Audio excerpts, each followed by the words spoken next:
Lori, can you hear me? I can hear you, yes. I can. Barnes County District Court is now in session this July 21, 2026. The time is now 10:03 a.m. My name is Nick Thornton. I'm a district court judge for the Southeast Judicial District, which includes Barnes County. We're conducting this hearing in part in person and in part by reliable electronic means. These matters are venued in Barnes County. The Barnes County Courtroom is open and available to the public. The building is open and available to the public. We are live streaming today's events on the Southeast Judicial District's live stream YouTube channel. As such, they are open and public proceedings. The matters the court has on its docket are bail reviews in two files. I'm going to take up Rebecca McIntyre's case first. Court's going to call State of North Dakota versus Rebecca Louise McIntyre 02-2026 CR 111. Present in court for the state attorney Tanya Duffy. Ms. McIntyre appears by reliable electronic means from the Cass County Correctional Center. Attorney Matthew Keller appears on behalf of the defendant by reliable electronic means, and the court appears remotely as well. Ms. McIntyre, were you present at an earlier time when your rights were read to you? Yes, Do you understand your rights? yes, Give me just a second while my computer pulls up your case. Ms. McIntyre was charged with a number of offenses back in May of 2026. The court entered its initial bail order, record index 12, on May 22, 2026. At that time, bail was set at $500 cash, or in the alternative, $2,500 corporate surety with additional conditions, including the 24/7 program. Thereafter, there was an affidavit concerning 24/7 violations for positive testing in May and June, filed on July 6, 2026, record index 23. The court issued a warrant thereafter, record index 25. The warrant was served and the court held a hearing on the matter, I believe on 7/13/2026. At that time, Ms. McIntyre admitted to the allegations concerning positive testing. Prior to that hearing, immediately before that hearing, the court also received another 24/7 violation affidavit regarding an alleged tamper on July 10, 2026. That's record index 29. Based on the admission, the court entered an order following the 24/7 violation, record index 32. Bail was amended in that process to require an additional posting of another $1,000. So bail was amended to $1,500 cash, or in the alternative, $3,000 corporate surety with the same non-monetary conditions, including the 24/7 program.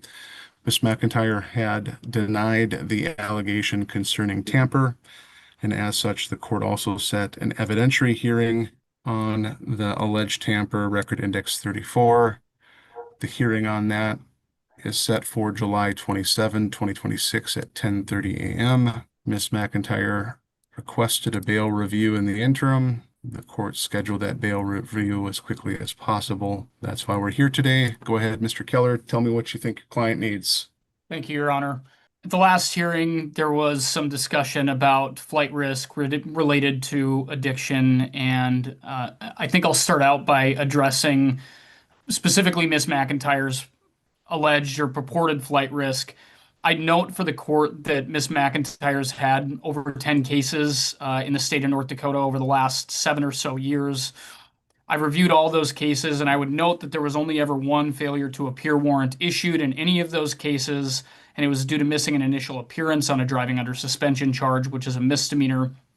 There's been no failures to appear on any of the felony cases, and in fact, there's only been one other warrant that I'm aware of that was related to a 24/7 violation. And so I would reiterate to the court that there's no indication that she would abscond here. She's made every appearance previously. She turned herself in when the warrant issued in this case. And I would also assert to the court that she's not a public safety risk, and there's been no allegation at this point that she is. Certainly, the state may allege that there's some risk to her children, but her children are currently in foster care, and she's only allowed supervised visits with them, which is actually the primary at this point, is the fact that, she's supposed to have supervised visitations with them on a weekly basis. She has missed one already and will miss another tomorrow. And, the children's father at this point is not able to see them either. He's on an ICE hold currently. And so the point really is that her continued detention isn't just harming her at this point, it's harming her children. And I think there's an inherent risk or an inherent interest in allowing her to exercise those supervised visitation rights so that she can ultimately increase the chances of reunification with her children. Because there's no public safety risk and because she's only had one failure to appear previously and the state can't show that she's a flight risk or a risk of absconding in this case, there is an interest that's parallel to seeing to it that she's released sooner rather than later, to avoid further harming her children and making it all the less likely that eventual reunification is possible. And so we're requesting, Judge, that the court amend the bond back down to the $500 that's already been posted. Thank you. Keller, I have a few questions for you. Sure. With respect to the release condition factors, so Rule 46A3, where in A3 does the non-appearance matter if it's a misdemeanor or a felony? And I don't know that it does, Your Honor, but I would say that the missed appearance was an initial appearance. I'm not sure whether Miss McIntyre was just unaware that she had the initial appearance there. It appears from her record that it was an anomaly because she has appeared for everything else, right? I mean, she hasn't, I'm not aware of any other initial appearance or other hearing otherwise that she's missed. All right. And also in Rule 46A3, where in it is any condition related to impact on children or others? So for instance, when I look at sentencing factors, 12.1, 3204, one of the expressed conditions the court can consider is the sentence's impact on others. Where 46A3 can I consider that in setting bail or release condition factors? Sure. And perhaps you can't, but I think that it is relevant. I mean, and maybe it's, even if it's not listed there, I do think, however, even if the court can't consider the impact to her children, the court can consider the effect that her children being in foster care and being able to have supervised visitations with them would have on her, on that she would continue to appear. She has an obvious interest to continue those visitations with her children. She has an obvious interest to remain in the area, remain law-abiding, to avoid any further harm to her children. And so I think that it does come into consideration in that sense at the very least. Thank you. Ms. Duffy, your thoughts? In this case, Your Honor, there is kind of a mix that Mr. Keller is kind of going into the juvenile stuff.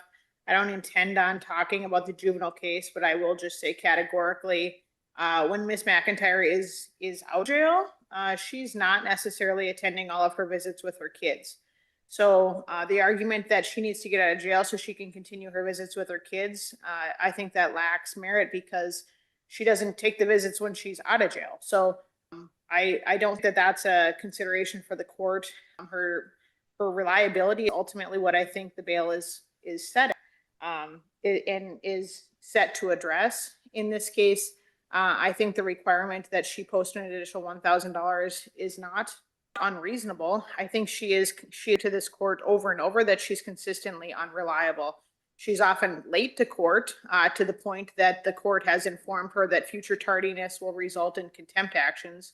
She's also had a preliminary hearing in this case that was required to be continued because of her unreliability and her not following the bond conditions and in staying in contact with her attorney.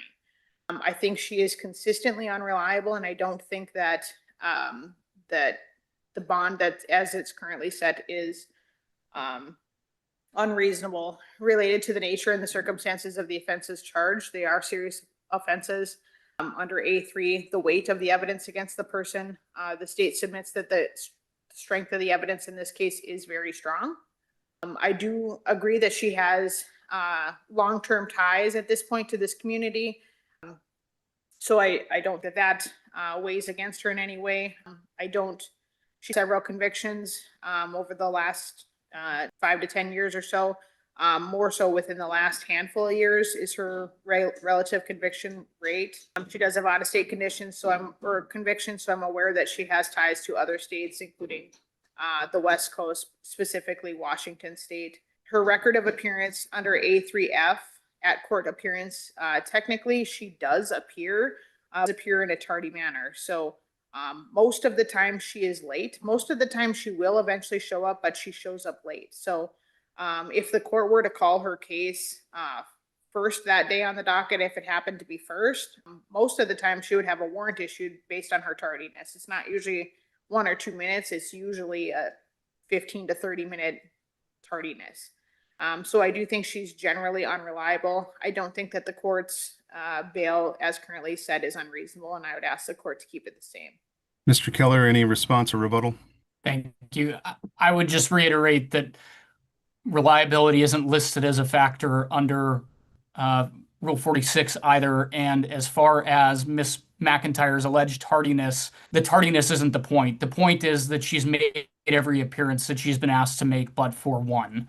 And I think that that should reasonably assure the court that she'll continue to appear going into the. Ms. McIntyre, you have the absolute right to remain silent. I do give defendants an opportunity at these hearings to speak if they wish. Again, you have the absolute right to remain silent. If you choose to remain silent, that silence will not be used against you at this hearing or any other hearing. If you choose to give me a statement, understand it as a recorded statement, and any statement you make can be used against you in this proceeding and others. Is there anything that you want to tell me before I make my decision, ma'am? Yeah, I do. I would like to say something, Your Honor. I am trying to get into treatment right now, and I know that I don't really know how you feel about that or how that helps my case, but it's a lot easier to do those things when I'm not in here. And as far as not visiting my children, when my kids got moved to Bismarck, I haven't missed any of, I was getting 3 visits a week. I have not missed any visits with my children since they were moved to Bismarck unless I've been in jail. I'm not going to run. I'm not a flight risk. I don't have the $1,000 to post a bill, Your Honor, or I would have posted bill already. I'd ask you to please, I know that I messed up on my 24/7 patch, but I would ask for just one more opportunity to show you that I'm very serious and I'm not going to mess up again. And I've already had an extensive amount of clean time in here. Like there would be absolutely no reason for me to go out and use and do the stupid things that I was doing. I have no desire to do those things. I desire to be a good mother to my children. That's all I care about. That's all. Ms. McIntyre, wasn't that the same argument that you gave me when I set your bail initially at $500? I don't remember because I was probably under the influence then, but I could assure you that I'm not under the influence of anything now. Well, I remember you arguing against the $500 and saying you didn't have the money and that you love your children and that you're going to be there for them and that you're clean and that you're not using and that you weren't going to do any of these things. Those were the types of arguments you made. And then within a matter of a month and a half, by the time the test came back, you had 2 positive drug patches and you're making the same argument now. So why should I give you another chance when I gave you the chance at setting it at $500? If you recall, Miss Duffy asked for, I believe, $2,500 cash then, and I set it at $500. Well, I did argue then that I didn't have the money for that, and I didn't have the money for that. That was like a miracle. I think my landlord bailed me out because he wanted me out of his house that bad. But like I said, I haven't had this amount of clean time under my belt, real clean time to where I could sit and think about all these mistakes that I've been making, sir. And so I'm not saying that necessarily me being in jail for this long was a bad thing. I really think that I've had some time to sit and think about the stupidity that I've been living in. Like, it's ridiculous. And I'm not saying that it's not. And I don't know how you make your decisions. I'm not asking for another chance. I'm asking for one last chance. I won't let you down. I'm not going to be wrong this time. I'm not messing this up. Like, I need my kids. My kids need me. That's all I know. My heart is shattered. Even if Florian gets deported, I don't care. I just need to get to my kids. All right. Courts consider the constitutional provisions concerning bail, including Article 1, Section 11 of the North Dakota State Constitution that says all defendants are bailable upon sufficient sureties. The courts considered Rule 46, including Rule 46A, which has a release on personal recognizance or unsecured appearance bond presumption, unless the court has sufficient evidence before it to doubt the defendant's appearance in court without monetary conditions. That presumption has been rebutted. The court originally set bail. It increased bail because of the positive tests and the indications of likelihood to appear in court. Miss Duffy is correct. Although there are appearances The number of times Miss McIntyre has appeared pose a different concern for the court concerning her criminal history and the inherent dangerousness that comes with that. Ms. Duffy is correct that in the court's experience with Miss McIntyre, she is frequently late and not by an insignificant amount.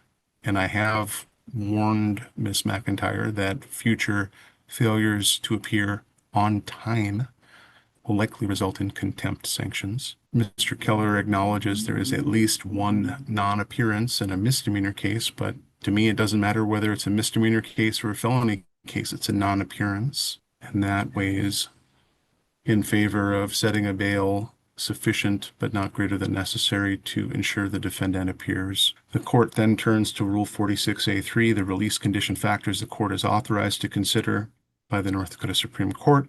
It's based largely on the Bail Reform Act of 1984, the federal rule, although North Dakota does not have an equivalent to the Bail Reform Act and does not allow preventative detention as the federal system does. North Dakota system relies on Rule 46A3. Factors are the nature and circumstances of the offense. The offense is charged here. These are felony case. This case involving potential harm to children and drugs, both of which are really serious charges, can result in a substantial prison time. The legislature, in determining those charges are felonies, has made policy determinations that these are serious crimes and should be treated as such.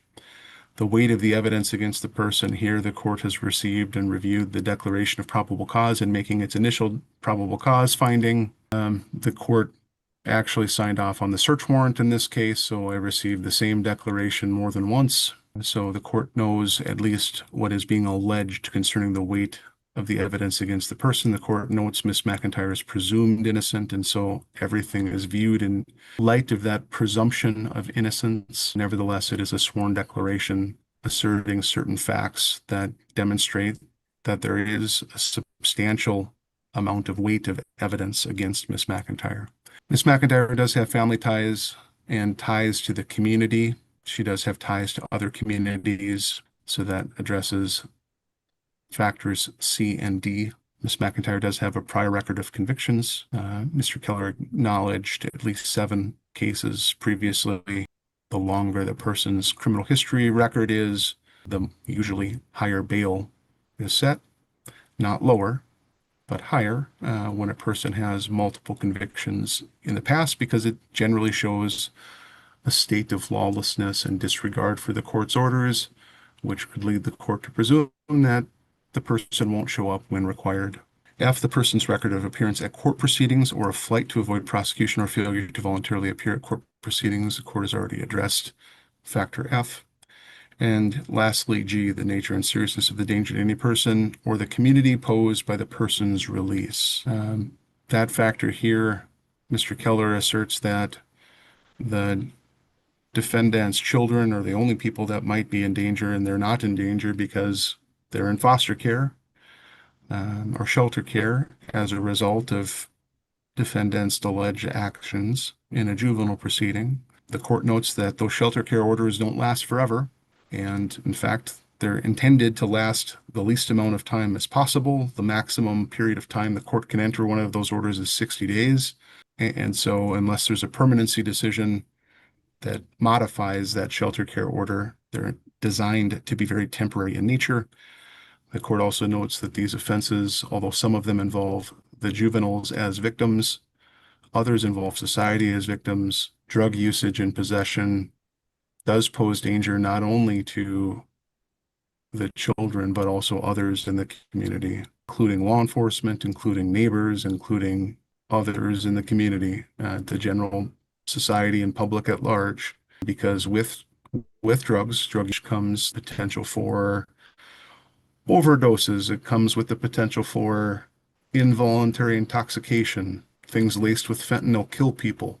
Those are real dangers, and it's a danger not only to the public, but to Miss McIntyre herself. Now, I know that her positive tests and what she admitted to using is amphetamines and methamphetamines.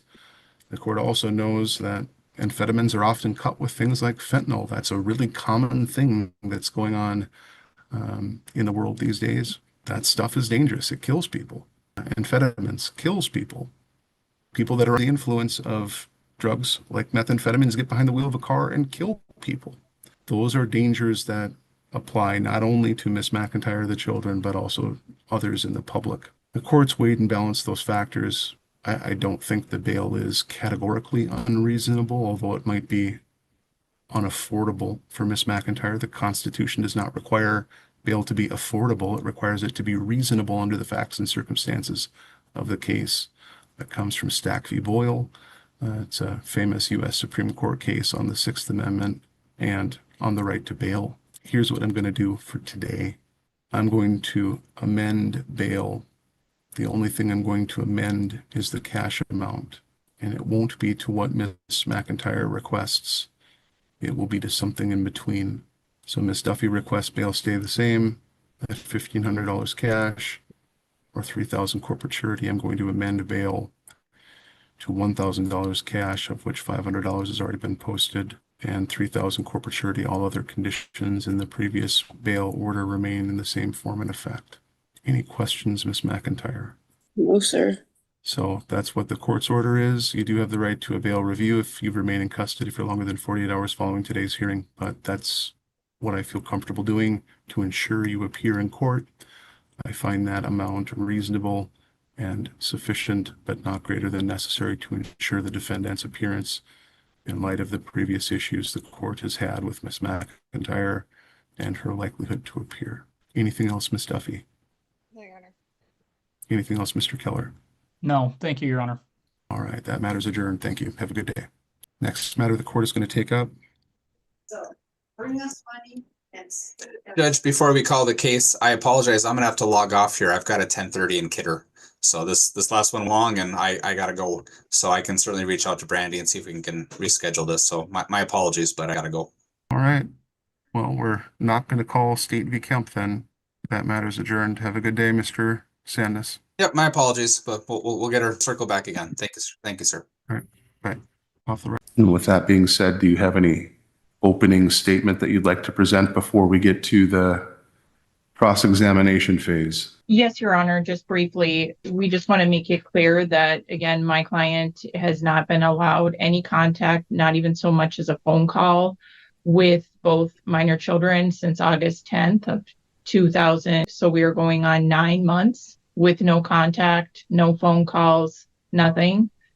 And we think that's an egregious harm upon the children and upon Mr. Dobson's ability to spend time with the children and rights as a father. In the answer and counter claim that was filed March 5th, Ms. Johnson does admit that it's in the best interest of the children to have parenting time with Mr. Dobson.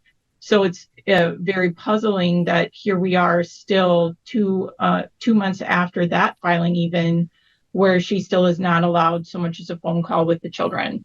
Now, all of a sudden, right before the hearing, we are getting documents that are alleging all sorts of forms of abuse with very scant foundation to that. I would say really no foundation, no credibility in these allegations. And what should be noted to the court is that there was a substantial period of time in April 2023 to January 2024 where Ms. Johnson left the children with Mr. Dobson in his primary care and she moved to Bismarck. So there was 8 months there where the children were in his primary care. She returned to the home and then spent 2024 in Mr. Dobson's home with the children. And then in 2025, she decides to leave the home and take the children with her.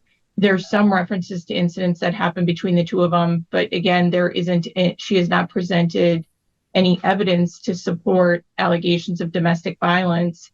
And certainly there is nothing that she can indicate that there's any evidence of domestic violence that occurred between the parties within approximate time to the proceeding. And that's something that the court would need to consider.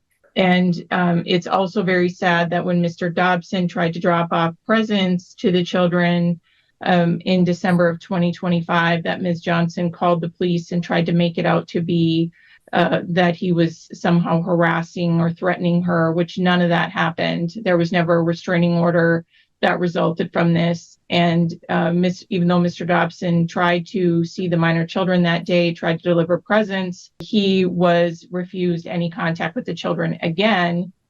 And then again in February of this year, Ms. Johnson came to Mr. Dobson's home to retrieve more of her personal property.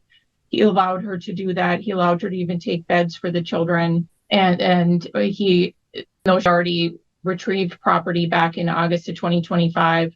He got a little bit of information about how the children were doing from her in that visit in February 2026. He allowed her to take whatever items she wanted for the children, but she did not bring the children with so he could see them. And there was no police report, no incidents reported from that. So it's very sad that instead of admitting that she just wants to control and cut off all contact with the minor children for Mr. Dobson, she's now making false allegations of abuse against him. It's not in the children's best interest to go 9 months without any contact with their father. He's submitted a declaration and exhibits all the attempts he's made to try to contact the children. She then claims he's harassing her. I certainly don't see any harassment. There's been no evidence of harassment or stalking of any kind. And it's just very puzzling to us why this has taken 9 months now. Here we are today, and then they're wanting to continue it yet again.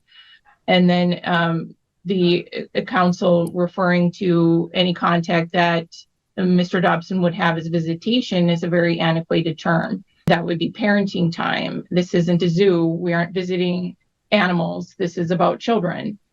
And it's very clear that throughout this declaration, Ms.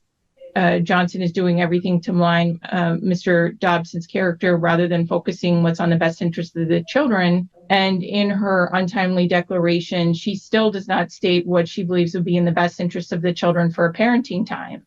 So that's also very puzzling. It appears that she believes that no contact should be ordered as far as what she's stating in her declaration, whereas her attorney is saying that Mr. Dobson could have some visitation coming up on the weekends.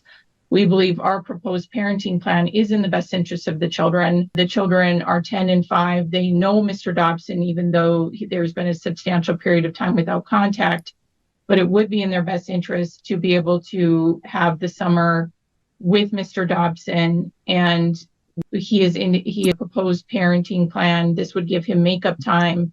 He is on a layoff during the summer from his employer, where the building is very hot. They usually lay off employees from June, July, and then sometimes into August. So he would have a substantial amount of time to spend with the children where they wouldn't need to be in any form of summer daycare. And then Ms. Johnson could have every other weekend parenting time. We do believe that this schedule should continue into the school year so that the children can return. The oldest child for sure can return to the school that she's used to, and then the youngest child could enter kindergarten this year.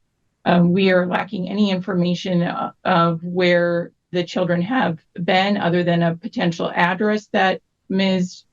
Johnson was served at. We don't know where the oldest child, Nevaeh, is attending school. We don't know where the youngest child, Freya, is potentially attending daycare. She was set to start preschool in the fall of 2025 in Valley City, and that didn't happen. So we're lacking a lot of information about how the children are even doing. And as outlined in Mr. Dobson's declaration, we believe the best interest factor of Mr. Dobson and that the children should be returned to his care. And he was their primary caregiver up until Ms. Johnson leaving, absconding with the children and taking them to Bismarck without his permission. So we believe our parenting plan is appropriate and in the best interest of the children. And we did submit that as our Exhibit 1, Your Honor. All right, thank you. Mr. Byers, any opening statement? I would just reiterate that I think it's a disservice client to have after with an attorney who just got notice of the case yesterday. And I know that's not the court's fault. It's not the plaintiff's fault, but it's certainly not Michaela Johnson's fault. I guess I'll just have to stand by the allegations that she's in her declaration. That's the only document that the court's considering at this point. She does make allegations of physical abuse, emotional abuse, alleges that the father of the children is not a attentive parent, that he falls asleep a lot of times when he's caring for the kids, sometimes leaves the kids in the care and control of people who are not paying attention to them. I think she makes a case for the fact that the kids are in a place in Mandan where they're doing well.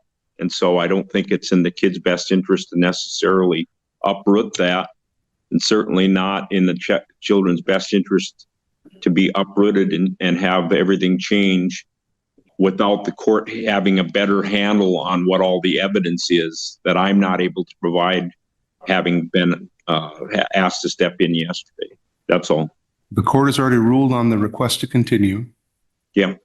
The filings were required to be filed before Mr. Copy's letter was even issued by his doctor. They weren't.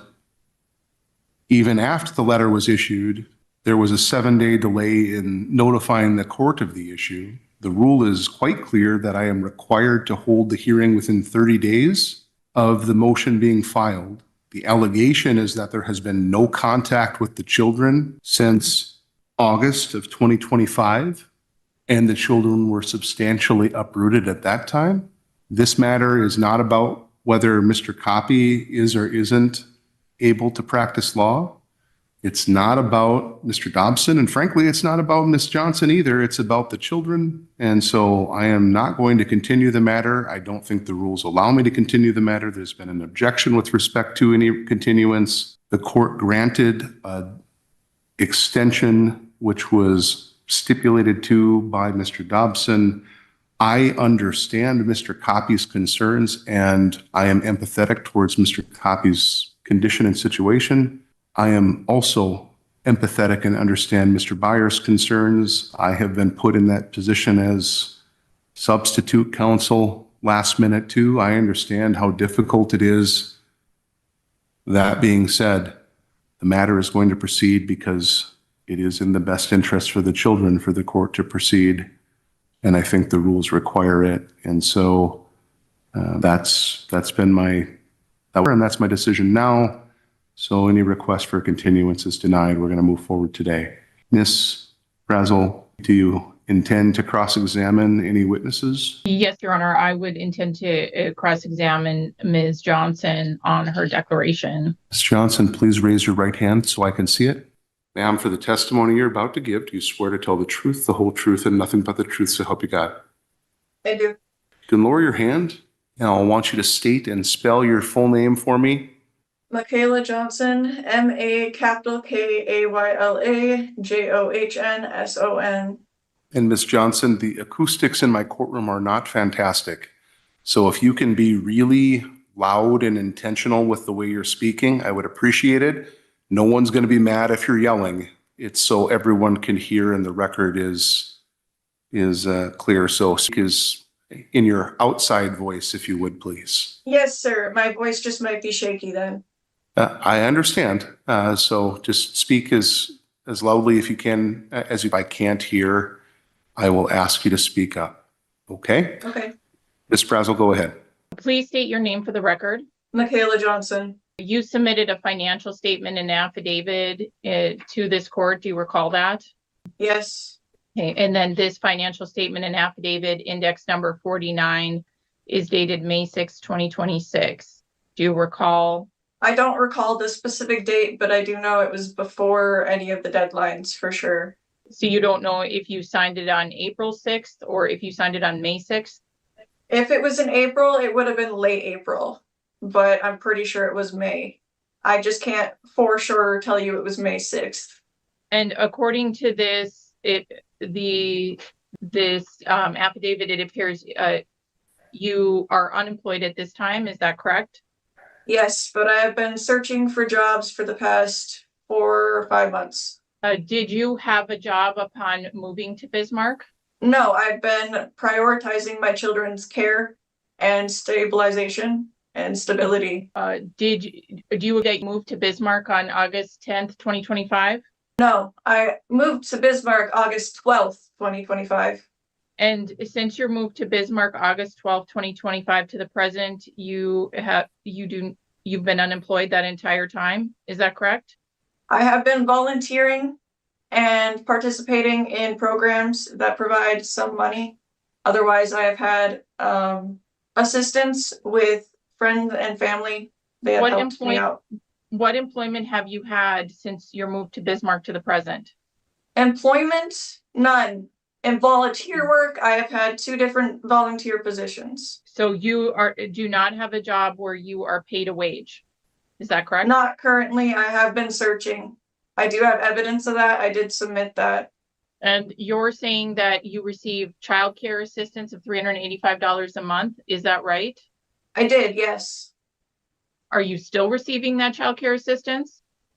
Because of this court case and the issues with paternity and the refusal of paternity and state asking for paternity, it has been canceled. Why were you receiving childcare assistance if you were not employed? Because I needed time to search for jobs and also time to do my volunteer work for TANF when I was receiving that. Okay. And which child were both children receiving childcare assistance? No, it was in Shirley's Shining Stars. I did submit that to my lawyer. I was not aware of the deadline ahead of time. Because of the lack of communication, but I did submit that along with the record of Nevaeh's schooling. All right, there's no question pending, so I need you to wait for the question, and I need you to answer the question and just the question, okay? Okay. Go ahead, Ms. Freya, sorry, Your Honor. Is Shirley Shining Stars a private daycare? It is an at-home daycare. It is licensed through state. And Freya was supposed to start Head Start in Valley City in August of 2025.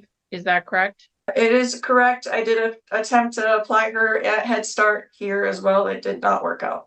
Okay, so Freya did not. Freya did have a spot available to her to attend Head Start in Valley City in the fall, correct? I'm sorry, what was that? Freya did have a spot available to attend preschool at Head Start in the fall of 2025 in Valley City. Yes, I had registered her for that position. All right, stop. I did that paperwork. You need to wait and not interrupt, okay? Wait for Ms. Brazel to I was just trying to hear her. I'm You're sorry. interrupting me, so stop. Wait for her to finish her question before you start answering, okay? It was okay. Ms. Brazel, please ask your question again.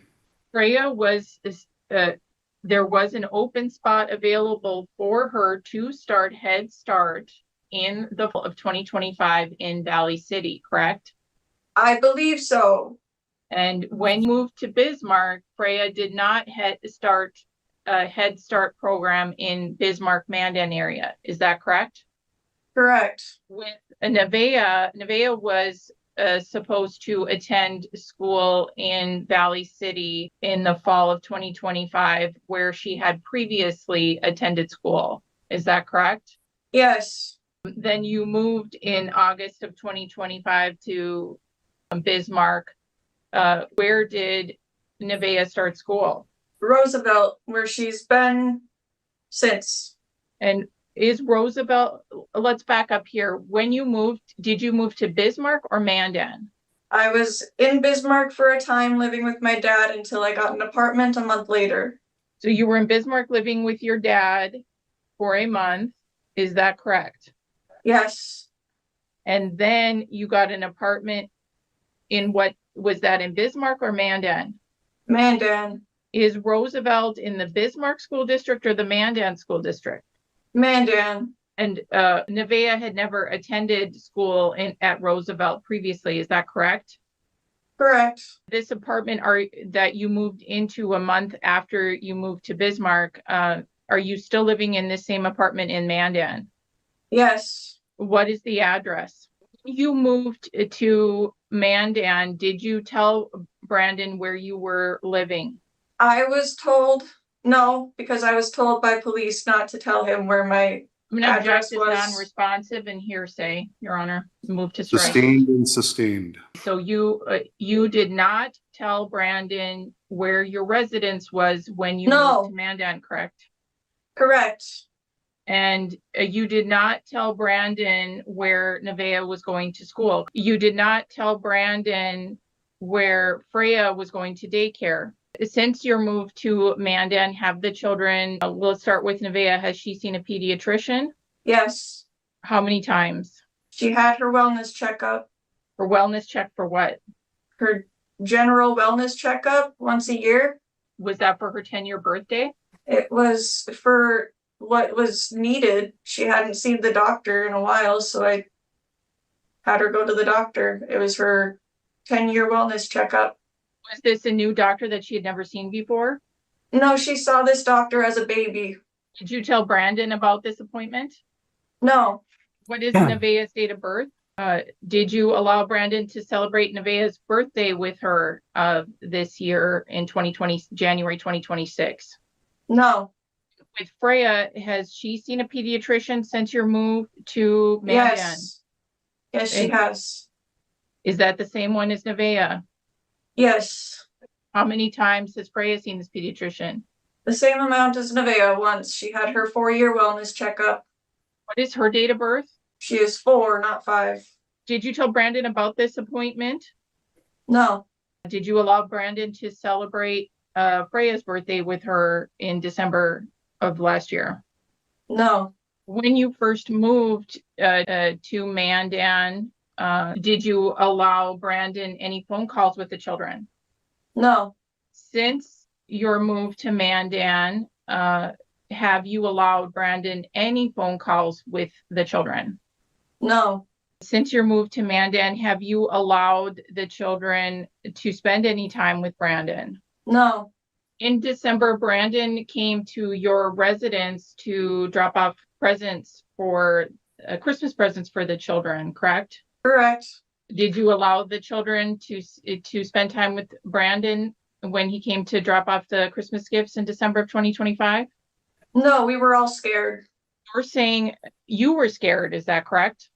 No, my children were also scared. They were hiding in their room. Were the children scared because you were acting scared?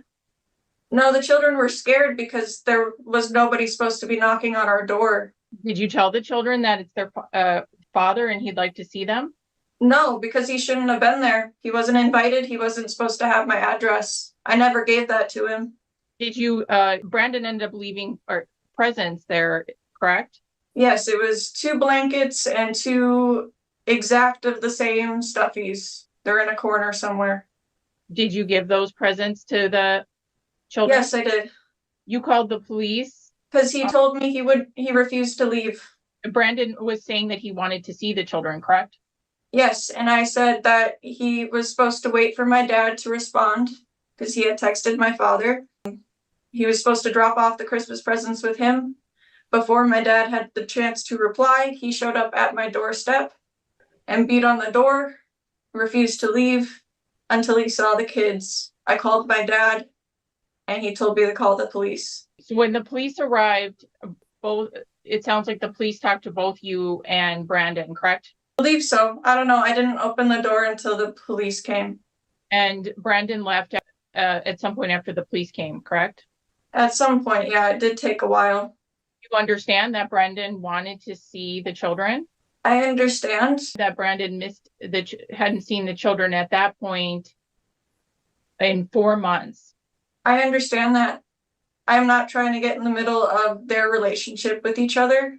I haven't contacted Brandon or given him my phone number because I don't feel like it's going to be productive. And that's why I did request to my lawyers a couple of times whether we could do a parenting app that is monitored. That I would be okay with for communication between him and the children. And that way it is monitored.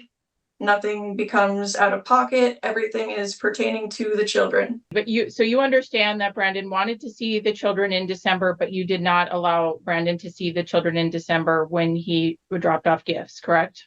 Because he did it inappropriately, yes. You think it was inappropriate for Brandon to bring gifts to your home for the children? I believe it was inappropriate for Brandon to show up at my door when he should not have known my address. You prior to this December, him coming to your home, you did not offer him any other way of seeing the children, correct? Yes, but you could go about it in a different way. To have a family member stalk me and find my place of residence with my 2 children is incredibly scary Object and is not a frightening. response. Sustained. Then in February of 2026, you came to Brandon's home to retrieve more of your personal property. Is that correct? Yes, I did send a letter. I did have the wrong address though. And Brandon allowed you to come to his home and allowed you to get beds for the children, correct? Yes, You told Brandon that the children had been sleeping on air mattresses up to that point, correct? they were good air mattresses.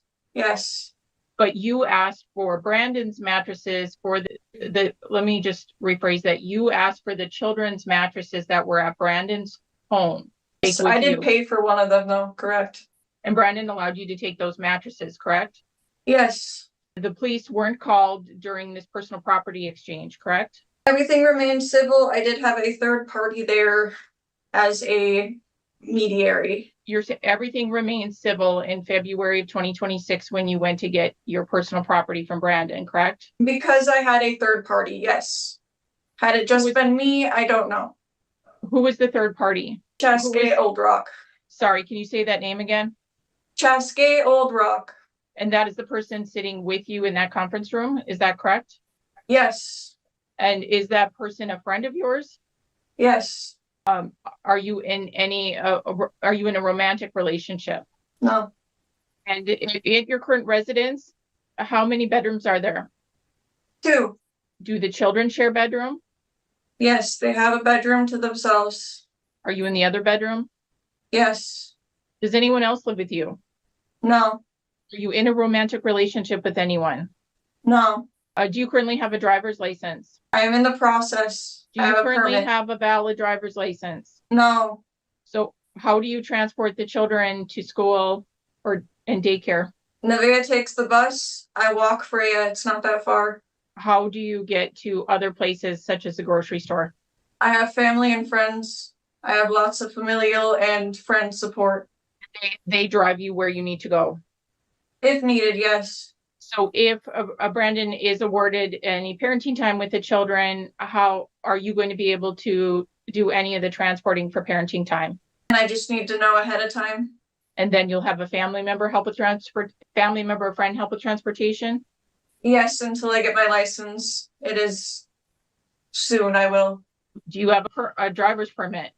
Yes, How old are you? 30. When are you taking the driver's license exam? Within the next couple months. And you said in your declaration from index number 66 that you and Brandon began dating in late 2025. Is that correct? We began dating in 2025? No. When did you and Brandon begin dating? April of 2015. And you're saying during your relationship together, Nevaeh was born in 2016 and Freya was born in 2021. You indicate that Brandon was physically abusive towards you. Is Yes. that correct? What is the date when he was first physically abusive to you? I don't know a physical or an actual date.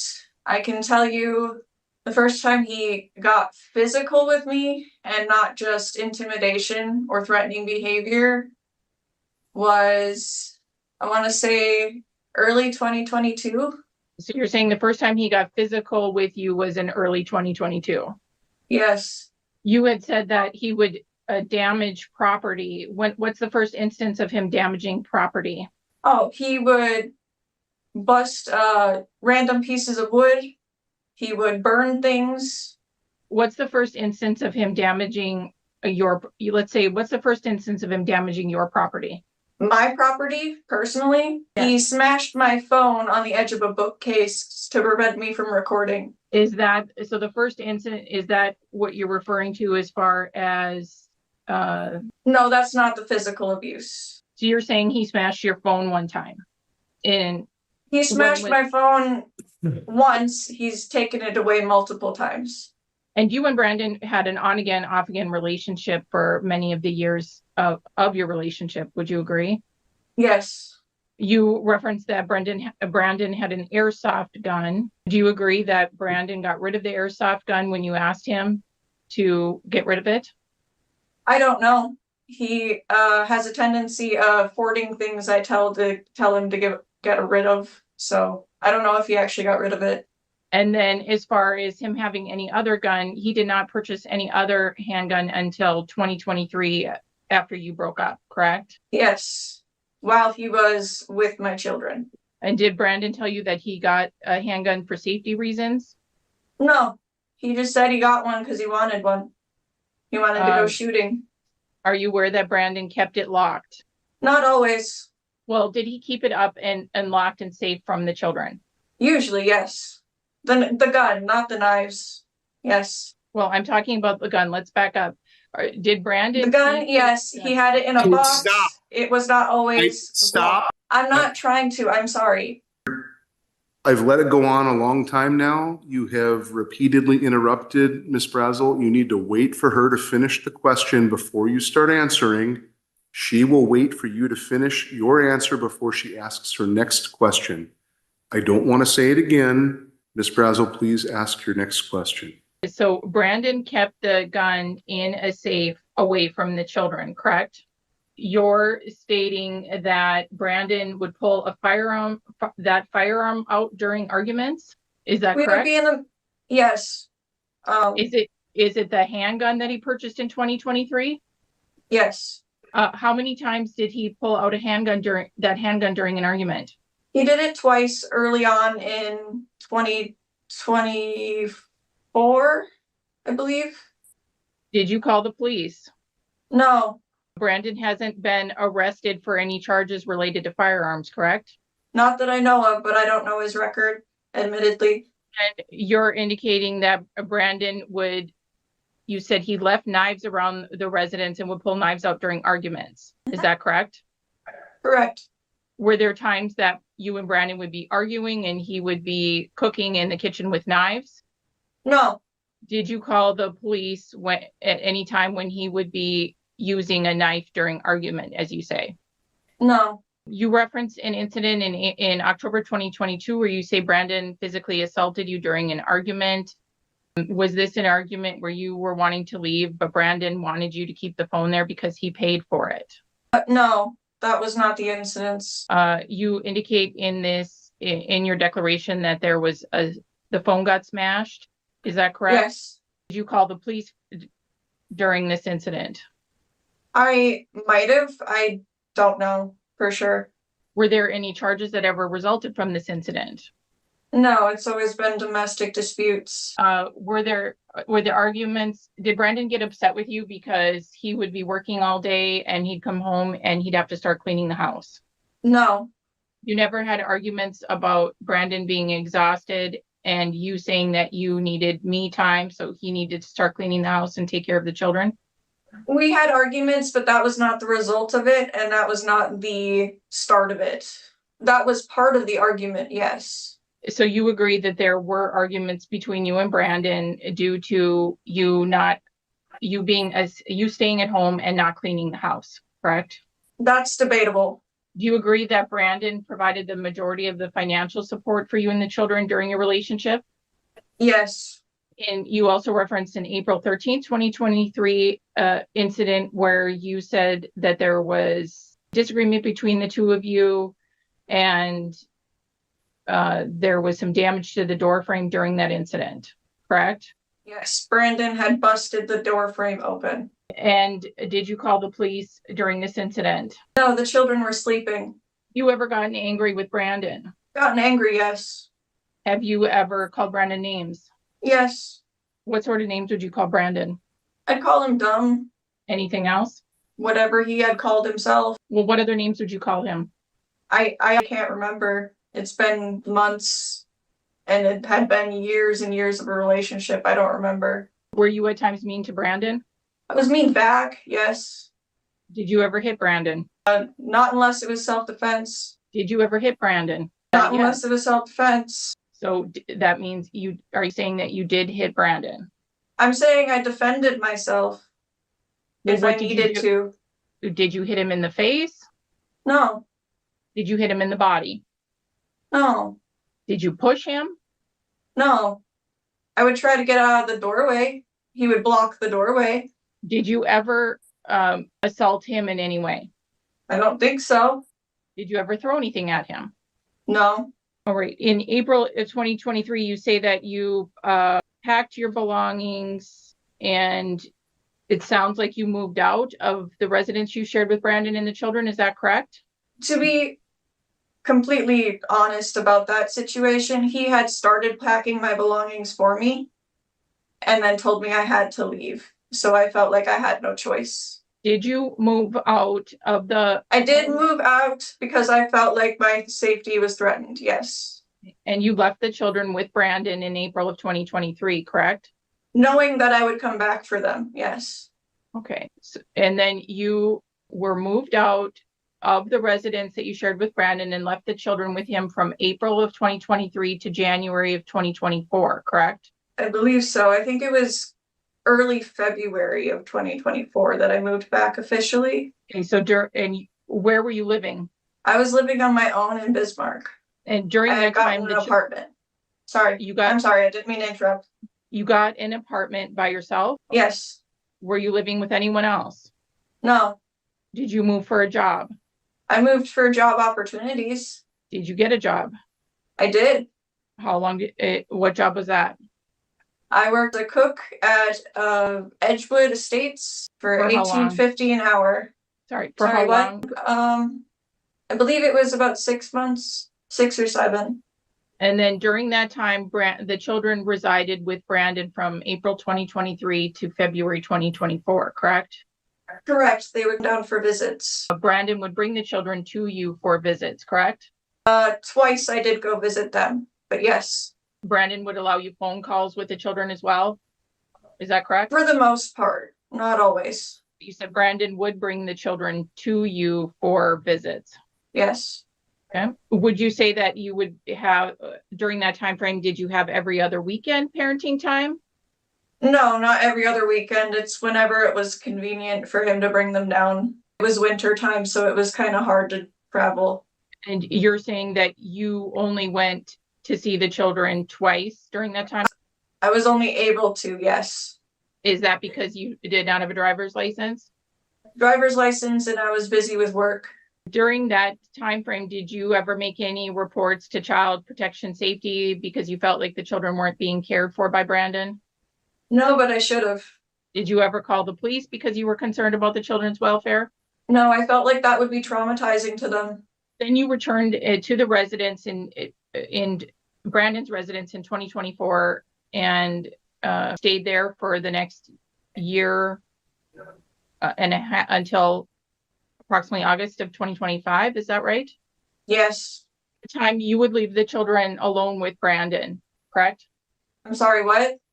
During that time frame when you moved back in 2024 to when you moved out in August of 2025, you would leave the children alone with Brandon. You're saying you never once left the children alone with Brandon in that year? I'm not saying I never once did, but to say I always left them alone with him would be incorrect. He was with his mom for a majority of that, so he had help watching them. I'm just trying to remain completely honest. Was Brandon ever alone with the children during that time frame? Occasionally, yes. And you complained that there was household conditions like excessive dishes, clutter, and bed bug issues. Is that correct? Yes. But you were living in the home and could also be cleaning, correct? I was cleaning. So despite cleaning, you're saying there still was excessive dishes, clutter, and bed bug issues? Because every time I would do dishes, there would still be more. That's partly your responsibility, isn't it? It's partly my responsibility, but it felt like I was the only one trying to take care of the issues in the household. Were you working during that time frame? Some of it, yes. Where did you work? I worked at Open Door overnights for about 6 or 7 months. During that time, I was still expected to take care of the kids and clean the house as well. So I was doing my share. So there were times between 2024 to when you moved in August of 2025 that you were unemployed. Is that correct? Yes, there was times that I didn't have a job. Why did you move back from Bismarck to Valley City in February 2024? Because it was really difficult on the children to be apart from me, and it was hard on me too to be apart from my children, so I wanted to move closer to co-parent with them better. I thought that was a doable thing because I thought everything was cordial between us. Were you still employed when you moved at When that I time? moved, no. So had you quit your job or been fired? I had to quit because it was a very unhealthy environment. And then when you returned, why'd you live with Brandon instead of getting your own residence? Because it was easier for childcare if I was there. At the time, Freya did not qualify for Head Start or anything, so. So when is the last time that you've had a job where you were paid wages? December 2024 or January 2025, I believe, where I was actually paid wages. I have found other ways to make money though. So it's been approximately 18 months since you've been employed. Is that correct? Yes. Do you have any mental health issues? None that are severe would interact or be an issue. Do you have any mental health? Do you have any diagnoses like anxiety or depression? I have anxiety and I have depression, yes. Any other diagnoses? PTSD. Do you have an actual diagnosis from a medical provider of that? Yes. Are you on any medications? No. You don't take any medication for your anxiety, depression, or PTSD? No, I have coping skills. Or do you see a counselor for this anxiety, depression, and PTSD? I will be going to a therapist here soon. I just got insurance, so. What is it? Where do you have insurance through? It's the Medicaid expansion. What insurance do the children have? Medicaid. And how are you currently paying your rent? It was TANF before. Now it's a personal loans from friends. Any plans to move from your current residence? My lease is up in October. And are you going to move at that time? If I can find a bigger place, yes. Would you stay in Mandan? I would prefer to. It's quieter. Is Nevaeh in any extracurricular activities? No, but I'm working on, how do I phrase this? I'm sorry. We're trying to find a extracurricular in the summer that she would enjoy. A lot of them are pretty physical. So she's looking into Taekwondo and karate for the summer. Since your move to Mandan, has Nevaeh been in any extracurricular activities? Not yet, no. With Freya, is she in any extracurricular activities? Not yet, no. Since your move to Mandan, has she been in any extracurricular activities? No, not yet. And then who are the family members that spend time with the children? That would be my dad, my cousins, and my extensive list of aunties. Were you in foster care because of your dad's abuse of you? That wasn't because of it, but it was part of it, yes. So part of the reason you were in foster care was because of your dad's abuse of you? Yes, he's gone to therapy. He's nothing like he was before. Do you allow your dad to watch the children while unsupervised while you're not there? No. Have you allowed anyone other than the daycare to watch the children while you were not present? Yes, my cousins, Allie and Mary. Allie works for YMCA as a daycare provider, so she is experienced and has CPR training. Do you allow anyone else to watch the children when you were not present? No. When you took the children with you to the Bismarck Mandan area in August of 2025, the children had stated that they wanted to stay with Brandon, correct? They did briefly. They mostly just wanted to stay together. That was their biggest thing. And the children wanted to stay in Valley City where they had friends and where Brandon was, correct? They have changed their opinion on that, correct? But yes. What I'm asking about initially prior to you. Yes, leaving, they were said upset they about wanted to leaving stay. Valley City. So I'm again, sorry, I thought she was done speaking. I didn't see that her green box was going. I honestly didn't hear her. I'm sorry, please. you need to Yes, wait. again. I'm really getting frustrated because this makes it very difficult for my court recorder to keep things straight. You need I'm to. sorry. I'm sorry. I thought I saw the green box stop glowing. That was my bad. I apologize. All right. What have the children asked to see Brandon, their father? They have not asked to, no. They have asked if he's okay. What have you told them about why Brandon hasn't been able to see them? I have tried my best to keep all of this between him and I, because it's not good for the kids to be exposed to too much of this.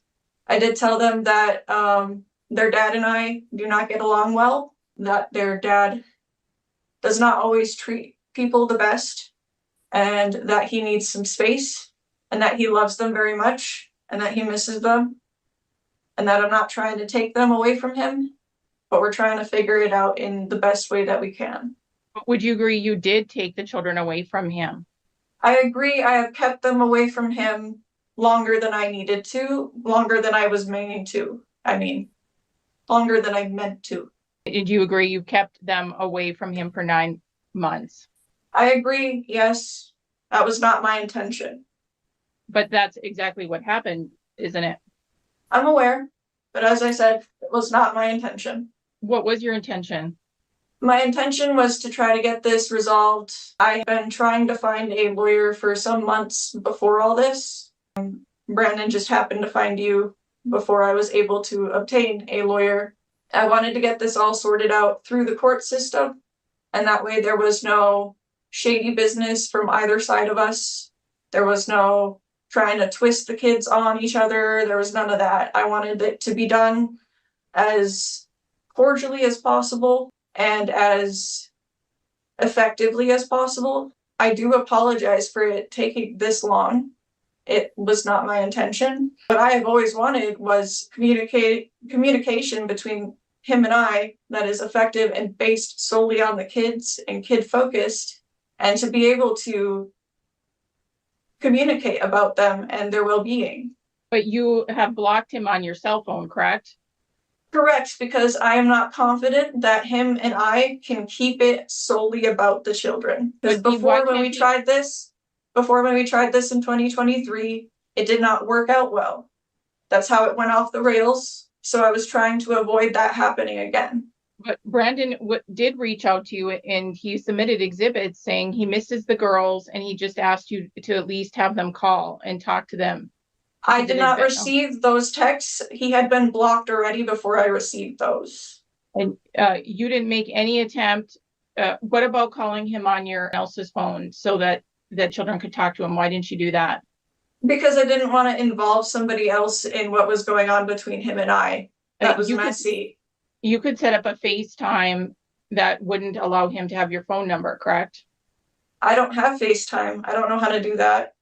You don't have any way of other electronic communication so that the children could have video chat with Brandon? I have my cell phone. I could have downloaded a text now number, but it's not always reliable. So you're saying there was other things you could have done. You agree that there's other things you could have done so that the children could have seen, at least had video contact with Brandon, correct? Correct, but I also don't believe that it would have stayed cordial. And that's what I was trying to maintain. I wasn't trying to escalate whatever was happening between him and I by giving him access to contacting me. And by not giving him access to contact you, you also cut off his access to contact the children, correct? Correct. That was not my main intention. That was not what I was intending at all. You never contacted Brandon so he could even meet you and the children in a public place so he could see them, correct? I don't feel safe doing that, really. You're saying you don't feel safe meeting Brandon in a public place with the children? Not really, no. Even though recently in February of 2026, there was a personal property exchange and nothing. Because I had somebody I trusted there. Okay, yes. So you're saying you couldn't even bring somebody that you trusted with in a public place so Brandon could see the children in these past 9 months? We would have had to organize that through a text of somehow. And I was told not to give him my address or my phone number by the police in Valley City. So I was just trying to maintain that. I'm going to object as hearsay and move to strike as non-responsive. Sustained, motion granted. Do you think it's in the children's best interest to not have contact with Brandon for 9 months? No. I have no further questions. Mr. Byers, the rule doesn't mention or discuss any redirect, but it is my common practice to allow a brief redirect that is limited directly to the scope of cross-examination. You can go ahead and ask questions if you wish. Thank you. Michaela, the counsel for Brandon asked about abuse, and you started to talk about him smashing your phone, pulling out guns or knives during arguments. Was there an incident where you wound up with some kind of a fat lip or a cut in your mouth or something? Yep. I can't remember if it was the exact time where the phone got smashed or if it was another argument, but there was a physical altercation where he had thrown me against the wall while I had Freya in my arms, and it ended up hitting me in the lip and cutting open the inside of my lip. What wound up hitting your lip? His arm or his fist or something. I don't know. It was all happening so fast.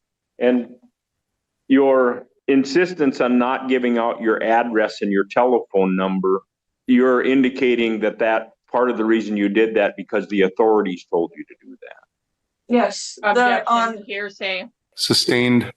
Correct. Can I, for just one time, Your Honor, have a chance to respond to the objection? What is your response, Mr. Byers? That it's not for the truth of the matter asserted, but to explain why she did what she did. So, which makes it not hearsay if it's not for the truth of the matter asserted. Then what's its purpose? To explain the witness's conduct, why it was that she kept her address and phone number secretive. Ms. Brazel? Your Honor, I think that still is hearsay because we don't have an officer here to testify as to whether or not that was even what was stated. So it lacks foundation as well. I'll consider it for effect on listener. I'll overrule the objection. Go ahead, ask your next question. Oh, thank you. Michaela, you had indicated that there were times when you were living there and you left the kids in the care of Brandon, and a lot of times it was with his mother present. Did you feel better about the situation if his mom was present? If there was more of a chance that one of them would have woken up, because a lot of the time both of them were sleeping during the day when both kids were conscious. So yes, I did feel more confident when there was another adult there in the parenting abilities. Okay. Can you just indicate to the court how the school has been going for Nevaeh? On her last tests, she got all straight A's. She has improved since the fall. She was not testing low in the fall at all, but her test scores still have improved since the fall.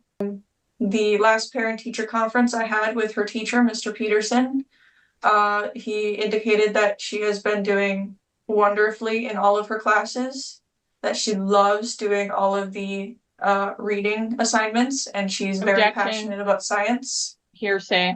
Mr. Byers? It's just for general background information, Your Honor. Do we really want to call teachers and principals and superintendents into these hearings? Is there an exception under the rules of evidence? I'd say it's just a public record. My question really related to how the kids are doing and not what the teachers say about it. I know that's where the answer started heading, but She's got straight A's. So stop. She's doing wonderful. Stop.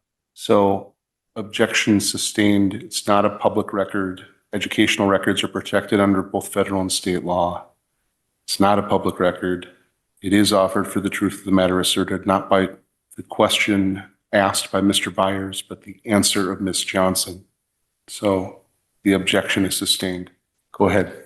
How has the kids' behavior been, Michaela, during the last 9 months or so? They have been able to regulate their moods a lot easier, having a stable, consistent routine. They have been able to be open about their anxieties and worries with having an open communication and a nurturing environment. I understand from your responses to the plaintiff's questions that you do understand that Brandon has to have parenting time, and that may even be in the best interest of the kids for him to have parenting time. Yes. I don't have any further questions, Your Honor. Ms. Brazel, any follow-up? No, Your Honor. All right, thank you. And Ms. Brazel, there's no other witnesses that have filed declarations, so I'm assuming that means that you rest at this time? Yes, Your Honor. All right, Mr. Byers, do you intend to cross-examine Mr. Dobson? I do not intend to ask him any questions in response to his declaration, Your Honor. All right, and that was the only declaration filed on behalf of the plaintiff. And so I'm assuming, Mr. Byers, that means you rest? Yes. All right. Any closing argument, Ms. Brazel?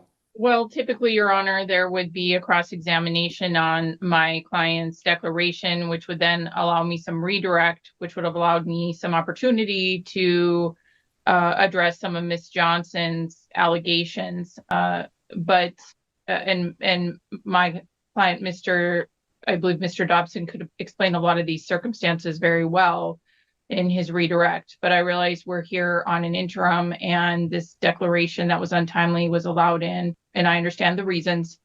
So what I can say, Your Honor, is that I believe my client's declaration still outlines very well why it is in the best interest of the children to be in his primary care. I think that Ms. Johnson's testimony about any prior alleged incidents between her and Mr. Dobson were very self-serving and lacked any evidentiary support. And if in any event, whatever she claims happened as far as any physical violence or emotional abuse, it does not fall under the best interest factors as far as domestic violence goes, because that would have to be where there was a serious bodily injury or a weapon used or a pattern of incidents with an approximate time to the proceeding. And according to her own declaration, the last incident that would have happened between the two of them hasn't been since 2022, or I apologize, 2023, when the police may have been called. So we don't have any incidents of domestic violence under the best interest factors that would have occurred with an approximate time to the proceeding. And the last incident, again, that she claims to have happened, we are not saying that anything happened according to what she is saying, but that last incident was April of 2023, and she left the children in Brandon's care for approximately 9 months, almost 10 months, from April of 2023 to February of 2024. So obviously she felt it was safe enough for the children to stay with Brandon during that time when she moved to Bismarck. During that time frame, her and Brandon were able to co-parent pretty well, and he brought the children to her and she went and saw the children. He did not prevent the children from seeing her. And this was even after she had alleged so many incidents had occurred between the two of them. So it's very surprising that now here we are with 9 months of her not allowing any contact with Mr. Dobson. She agrees that it wasn't in the best interest of the children to allow him any contact. It's ridiculous that she wouldn't allow any form of electronic communication between the two of them. She wouldn't allow any form of contact between the two of them. She's got other family members in town that could have helped facilitate parenting time if she were truly afraid. And she even admits that in February, as recent as February, her and Brandon had an exchange of personal property and there was no altercations between the two of them. So this was not in the best interest of the children for Brandon to have 9 months of no contact with them. That could cause severe emotional trauma to them and could cause potential long-term abandonment issues for them with not seeing their father. And it's very shocking that she just treats this as no big deal, and with a very cavalier attitude about the long-term impacts of the children and from not seeing their father for so long. So we again believe that the requests that we've made in the motion are appropriate, that the parenting plan that we've outlined is appropriate, and we ask that the court grant Mr. Dobson's proposed parenting plan as outlined in Exhibit 1, Your Honor. Thank you. Mr. Myers? Yes, Your Honor. I can't answer to all of what's taken place before I got involved in this, but what I see now is that it would not be in the best interest to make a drastic change in their living circumstances, the school for the one child. What I'm asking the court to do is allow some weekend visitation until school is out, which could be this weekend, that Brandon get some extended parenting time during the summertime, and that as far as a permanent parenting time decision and schedule, that decision by this court wait until after the parties have had a chance to participate in mediation, which may work through some of the communication problems. So I'm just asking for weekend visitation for Brandon for now till school's out, and then some extended parenting time, and that the parties communicate using a parenting app. I'm sorry, I didn't quite hear your last statement, Mr. Byers. Communicate with what? Because of the concerns about this maintaining on the subject of co-parenting, that the parties communicate with each other using a parenting app, which would alleviate my client's concerns about it going off track. How does your client propose to pay for a parenting app? Well, as it is now, she's indicated that she's getting by from loans from friends. And so I think it would have to be on that, unless, Michaela, unless you're able to offer the court any other source that you may have for paying for the parenting app. Not at this time, no.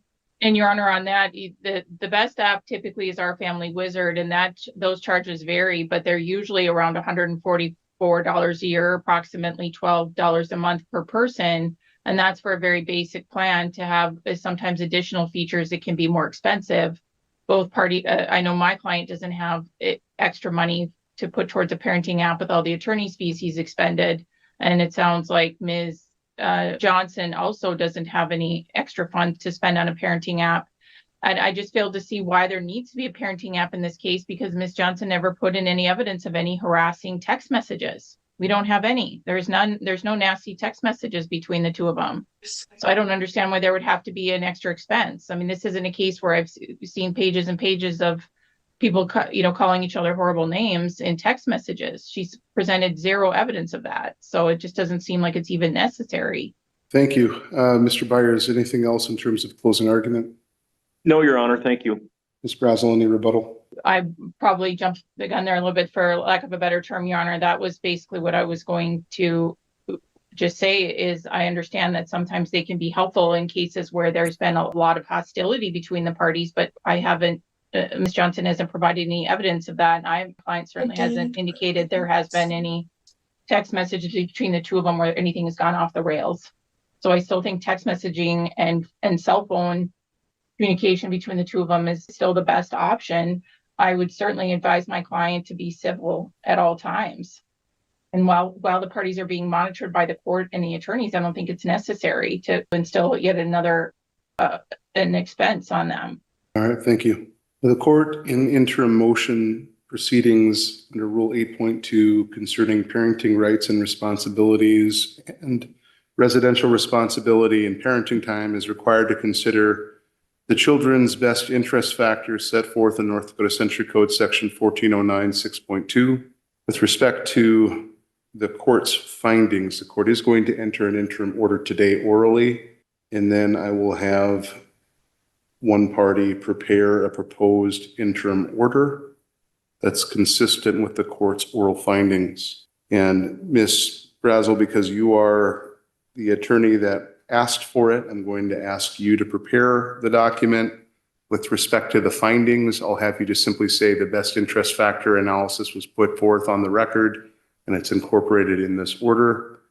But the terms of the actual interim order, I will have you include those in the proposed document as close as you can keep track. And where they deviate from your request, I will certainly identify that and make it clear what I intend to order. With respect to factor one, the love, affection, and other emotional ties between the parents and the child, and the ability of each parent to provide the child with nurture, love, affection, and guidance. The court finds that both parents have the capacity and appear to love and have affection for and emotional ties with both NJ and FJ, the children at issue in this matter. The court finds that those ties and that love and affection existed and has existed throughout the entirety of the court has some concerns about both parents providing adequate nurture, love, affection, and guidance when it comes to some of the allegations made by Ms. Johnson concerning how Mr. Dobson parents and Mr. Dobson's allegation about Ms. Johnson essentially absconding with the children and being willing to withhold and alienate him from the children's lives and be manipulative with the children. The court has concerns there to some degree with both parents, but ultimately I think this factor is neutral. I think both parties have love and affection and emotional ties with the children. I'm not going to hold the period of time that Mr. Dobson has been without the children against him in any way, saying that that somehow decreases his emotional ties with the children due to factors beyond his control. I think each parent has the ability to provide the children with nurture, love, affection, and guidance if given the appropriate opportunity to do so. Factor B, the ability of each parent to assure that the children receive adequate food, clothing, shelter, medical care, and safe environments. Here, Mr. Dobson has alleged that that factor weighs in favor of him because he was the financial provider throughout the children's lives, is able to provide adequate food, clothing, shelter, and medical care. He has medical insurance that he can put the children on. Mr. Dobson paints his environment as a safe environment. Court has no reason to find that that isn't true.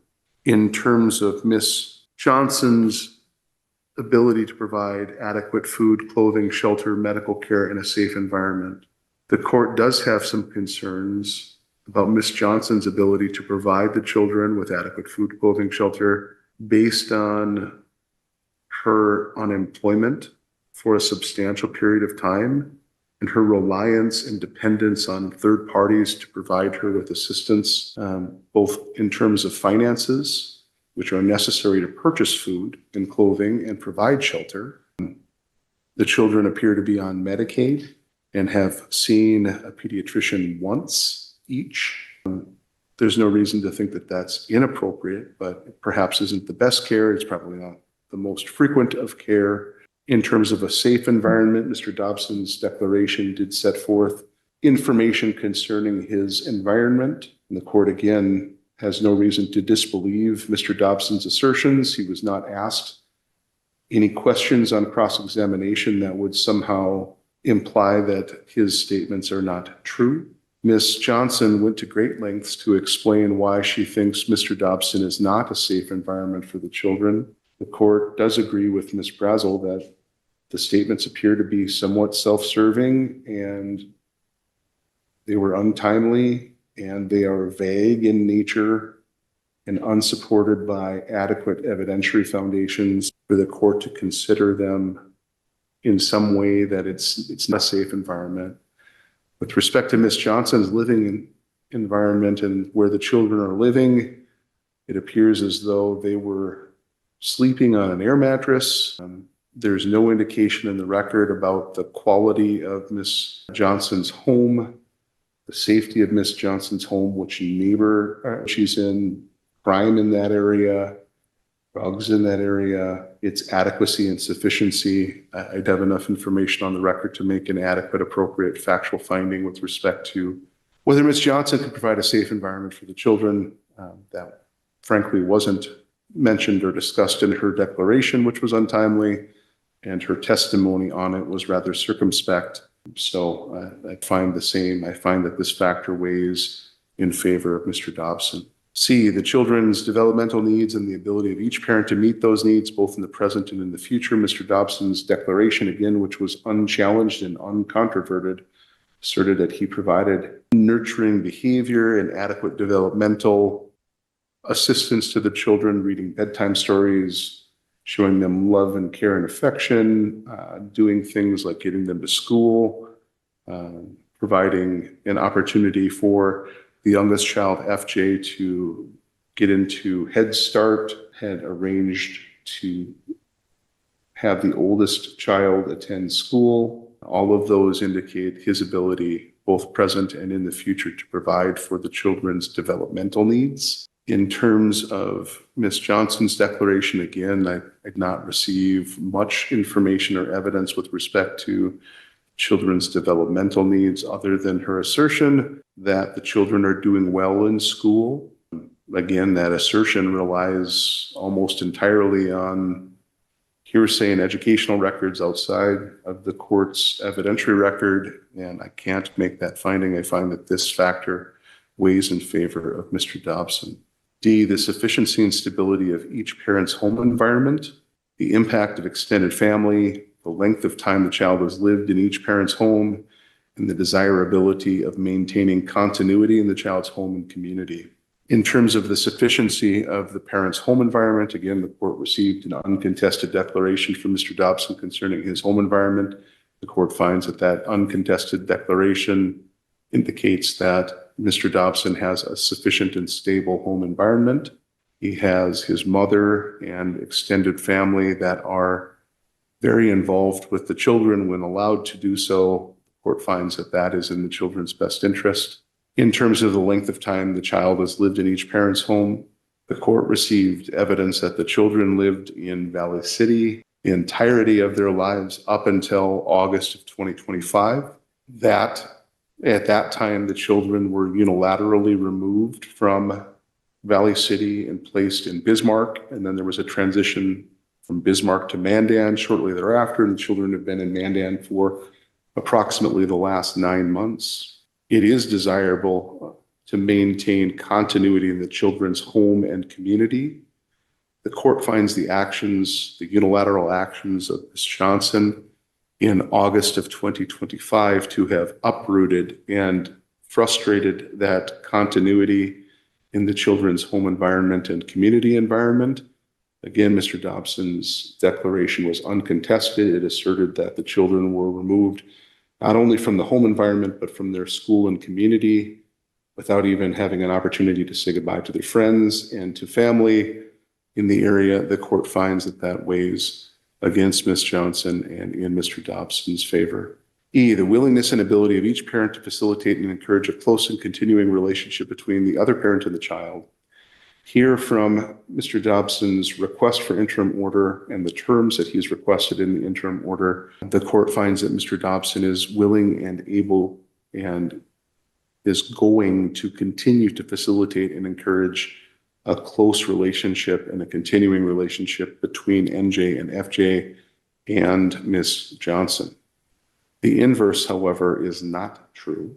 Ms. Johnson has unilaterally removed the children from Mr. Dobson's care and has unilaterally cut off all contact, whether that be in person, electronic, remote, telephonic contact between Mr. Dobson and the children. It appears that she is unwilling and unable to facilitate and encourage a close and continuing relationship with Mr. Dobson.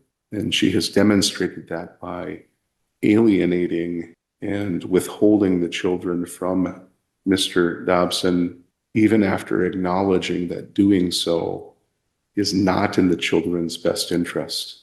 The length of time it's taken her to get to this point demonstrates that she is willing to continue to alienate Mr. Dobson from the children, which the court finds not to be in the children's best interests. F, the moral fitness of the parents as that fitness impacts the child.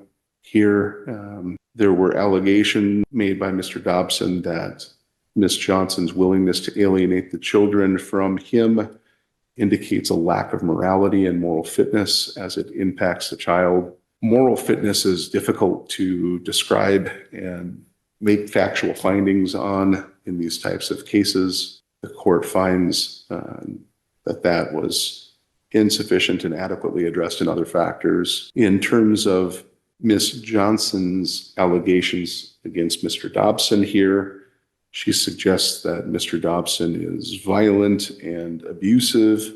By implication, I think the argument that Ms. Johnson was attempting to make was that he is a morally unfit person, although it was not made explicit and it was not developed adequately with a factual basis.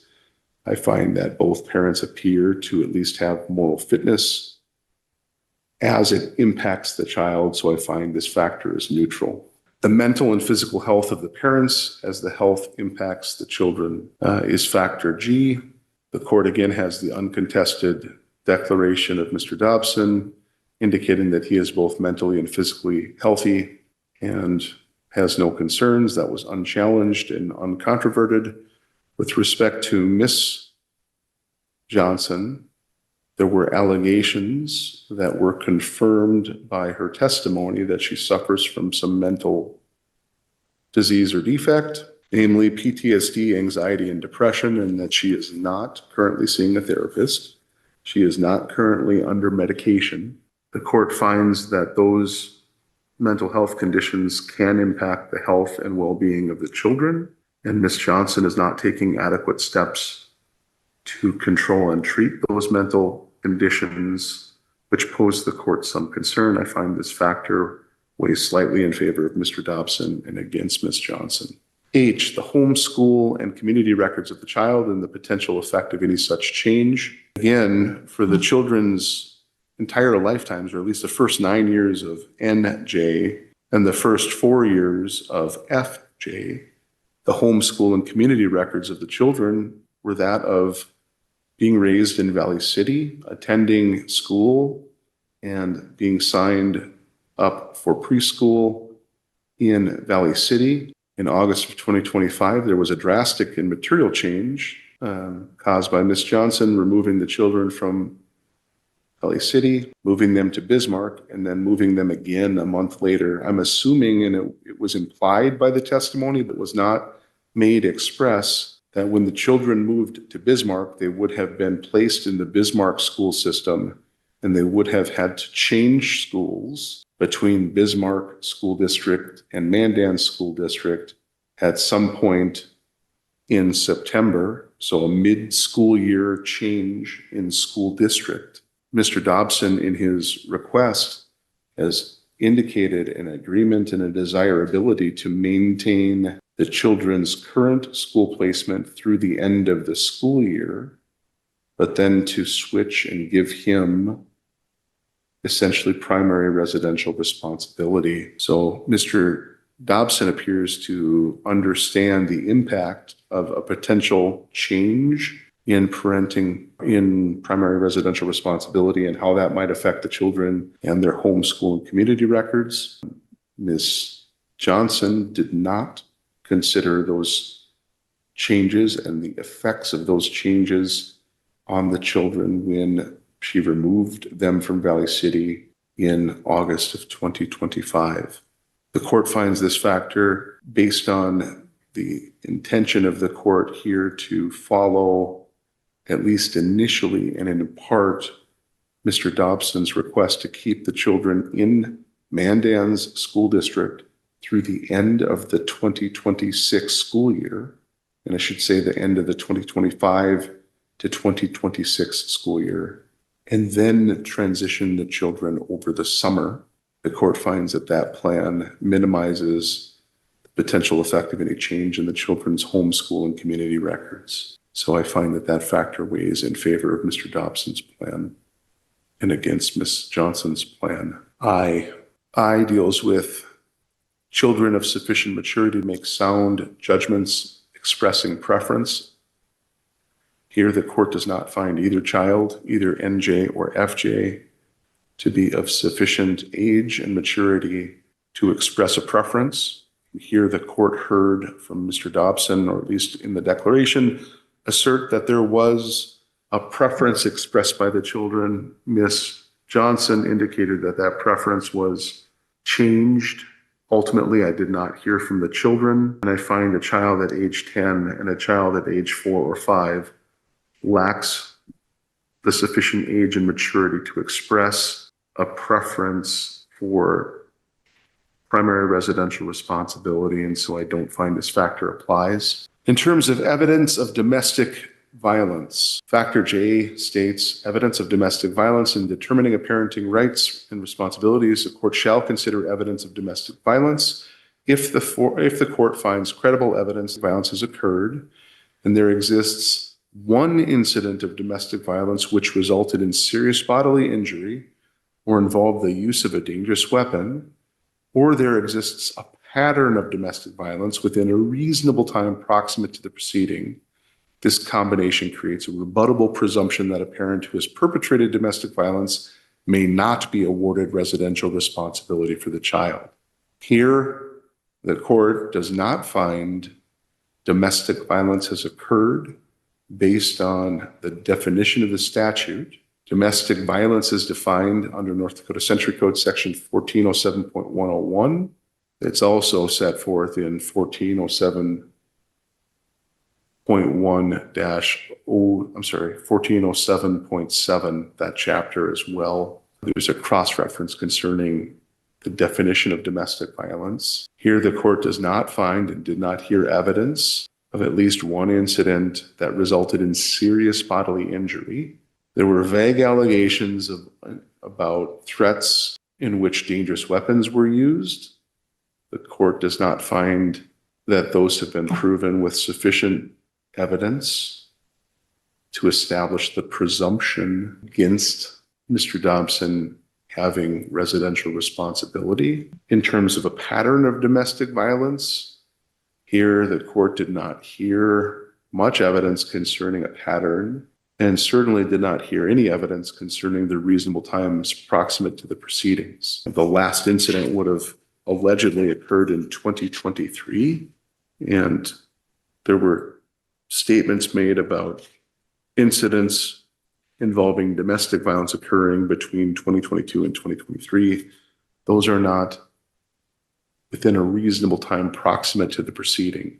And so the court does not find Factor J applies. In terms of the interaction or interrelationship or potential for interaction or interrelationship with the child with any person who resides in, presence or is present or frequents the household of a parent who may significantly affect the child's best interests, Mr. Dobson's declaration indicates that he has a support network of family and friends that are able to have a positive influence on the children's lives. Again, that was not controverted or contested. The court finds that to be accurate.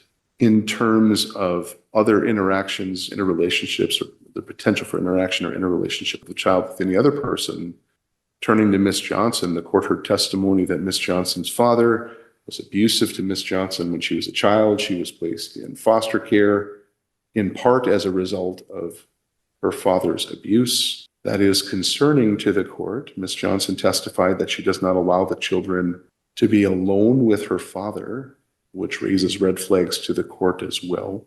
The court did not hear much in terms of others who interact with or have an interrelationship with the children. From Ms. Johnson's side, the court finds that this weighs in favor of Mr. Dobson. L, the making of false allegations not made in good faith by one parent against the other of harm to a child. Here there has not been false allegations made with respect to harm to one of the children, and so the court does not find this factor applicable. The court does not consider any other factors to be relevant under factor M, which is the last of the best interest factors. Having weighed and considered those best interest factors, the court generally is going to adopt Ms. Brazel's proposed interim order or proposed interim terms, Record Index 22. So the court adopts and incorporates as its interim order paragraph 1, paragraph 2, paragraph 3, particularly important, at issue here. I am ordering Ms. Johnson to disclose and immediately inform Mr. Dobson of the residential telephone numbers or cell numbers and address and any changes to the same so he can be informed. I understand that you have tried to keep those secret and withhold them from Mr. Dobson, but I want to make clear paragraph 3E is something I am ordering you to disclose. Paragraph G, I'm ordering both parties to follow. In fact, I adopt and incorporate paragraph 3, including all its subparts in its entirety. Paragraph 4 is standard language. The court adopts paragraph 4, including all of its subparts. In terms of paragraph 5, the court adopts and incorporates that as well. I'm going to skip paragraph 6 for a moment. I'm going to come back to it later. In terms of primary residential responsibility, Mr. Dobson shall have primary residential responsibility of the children, subject to Ms. Johnson's reasonable parenting time. This parenting time is going to change effective May 21, 2026. So from now until May 21, 2026, Ms. Johnson will exercise extended parenting time with the children so that NJ can complete her current school year in Mandan. So I incorporate paragraph 7. I incorporate paragraph 8A first sentence. I don't incorporate the second sentence starting with Michaela and ending with 6 p.m. Give me just a moment here. Take that back. I'll incorporate paragraph 8A in its entirety. 8B, the court adopts the first clause. The regular parenting time schedule will commence Friday, May 22, 2026 at 6 p.m. I'll adopt all of paragraph 8B. I am going to require motivated transportation, which means that each parent will be responsible for transporting the children when it's time to exercise their parenting time. I understand Mr. Dobson has a driver's license and the ability to transport the children safely. I understand Ms. Johnson does not have a vehicle and does not currently possess a driver's license. Nevertheless, I'm ordering both parents to be responsible for transportation costs and transportation responsibilities. Both parents, when it is their turn to transport the children, are required to appear on time. The parent relinquishing parenting time is required to have the children present at a mutually acceptable exchange location at the time of the exchange. If the parties cannot agree on a mutual exchange location, the exchange location will be the parking lot of the Morton County Courthouse in Mandan when the children are picked up in Mandan by Mr. Dobson. If the parties cannot agree on a mutual exchange location in Valley City, the exchange location will be the north parking lot of the Barnes County Courthouse in Valley City, North Dakota. When the children are being transported, they must be transported safely and legally, which requires that the children are transported wearing seatbelts and proper and age-appropriate and not expired child restraint systems appropriate for the children's age and weight. Those child restraints will be as recommended by the National Highway Traffic Safety Administration and must be placed in the vehicle in which the children are being transported in the recommended location, which means that if the child is to be seated facing the rear in the back seat, according to NHTSA, that's what the parties are required to do, with the children's restraint systems being appropriately and adequately maintained and installed, and the children must be restrained as required. The court adopts B1 as well. In the interim, I will tell the parties that once school commences, that might change, but in light of the significant period of time that Ms. Johnson withheld the children from Mr. Dobson, I consider this extended parenting time over the summer to be one of makeup time. Paragraph 9 is adopted.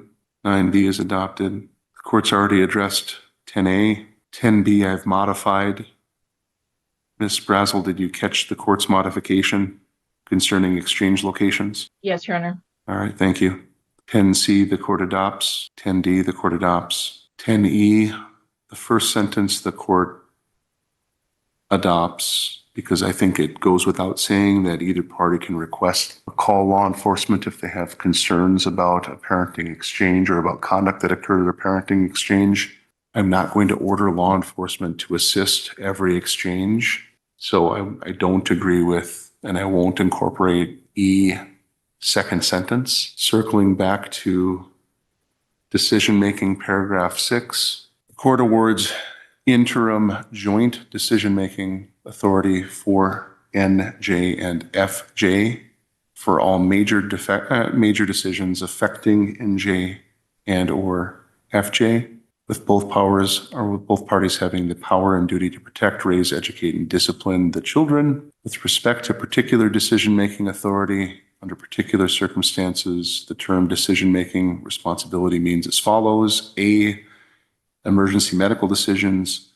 Both parties are authorized to make emergency healthcare decisions for NJ and or FJ while NJ and or FJ are in their care, subject to the requirement that a party making an emergency medical decision must inform the other parent of the nature of the emergency and of the medical decision made or decisions made as soon as possible thereafter, but in no event less than 6 hours after making such decision. It should be more than 6 hours. So bottom line, if there's an emergency and you need to make an emergency medical decision, each party is entitled to do so, but they are required to, within 6 hours of that decision, inform the other party of the emergency and the decision made.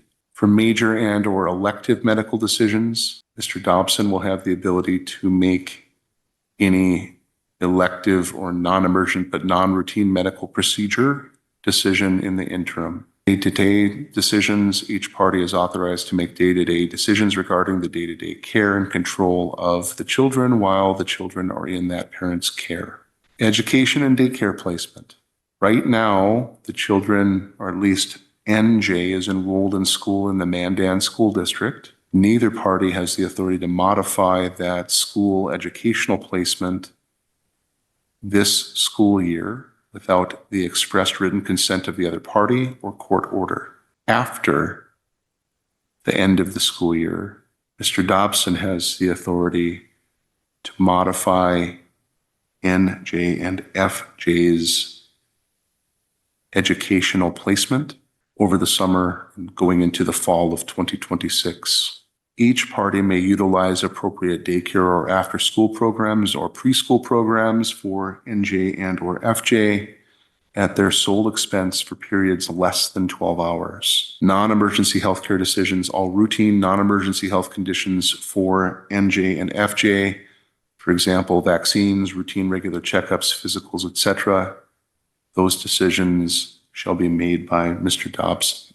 Religion and spirituality, neither party shall modify the children's religious or spiritual upbringing in the interim without express written consent of the other party or court order. Residence, each party shall inform the other of their residence, address, their residence phone number, cell phone number, if they don't have a residence phone number, and the name and relationship of any person with whom they reside.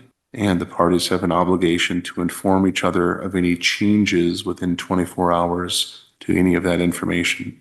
In terms of first refusal, if either parent is going to be absent or away from NJ and or FJ for more than 1 day or longer during their respective parenting time or the entirety of their parenting time, or if they are otherwise unavailable to care for the children during their parenting time, the parent shall offer the other parent the time that they would be gone from the children before offering it to a third party.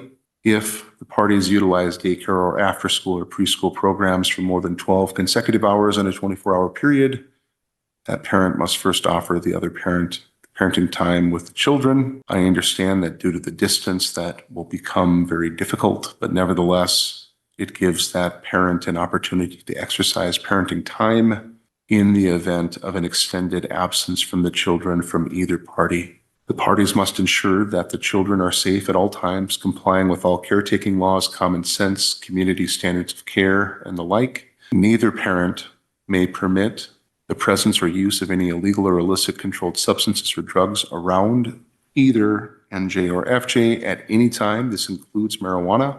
This includes any and all substances that are controlled under the Controlled Substances Act.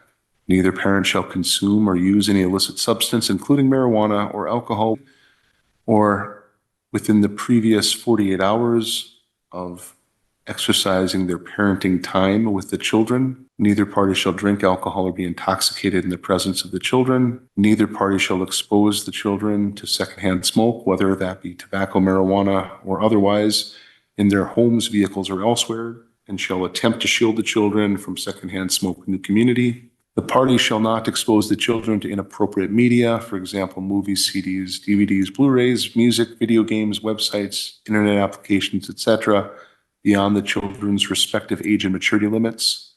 The parties must abide by the rating suggestions to the greatest extent possible. Neither party can allow either child to be in the presence of any person convicted of a crime of a sexual nature or who is or has been required to register as either a sexual offender or offender against children. No such person is allowed to be in the party's dwelling or in a structure in which the child or children are staying or sleeping.